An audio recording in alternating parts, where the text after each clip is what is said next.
À défaut de pratiquer le ski, on peut préférer les travaux manuels. Oui, je sais, ça n'a aucun rapport. D'ailleurs, le salon international L'Aiguille en Fête, qui se tient jusqu'à dimanche à la porte de Versailles à Paris, connaît un franc succès.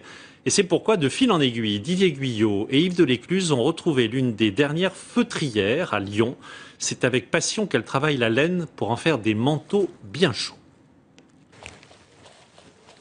C'est une histoire de gestes et de passion, la passion pour le feutre et la laine de mouton. Depuis plus de 15 ans, dans son atelier, Françoise Hoffmann, à sa manière, donne naissance à des œuvres d'art. C'est doux, c'est malléable, c'est sensuel, parce que c'est vraiment une matière du toucher. Donc non, c'est vraiment une matière qui est agréable.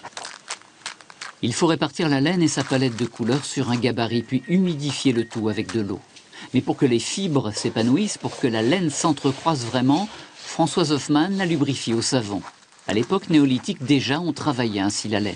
J'avais envie de travailler avec mes mains, j'en avais marre, moi je viens du théâtre, donc j'ai beaucoup travaillé avec la tête, j'ai beaucoup travaillé avec tout ça. J'ai vu cette matière, là je me suis dit, ah oui, c'est possible.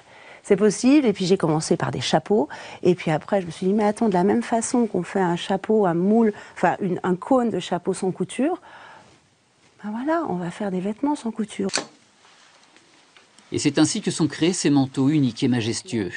Un peu comme des sculptures, un peu comme des peintures, diront certains. Et chacun a une histoire. L'histoire d'un paysage, d'un texte, d'une usine ou même d'une écluse. C'est tellement étroit quand les péniches, elles frottent.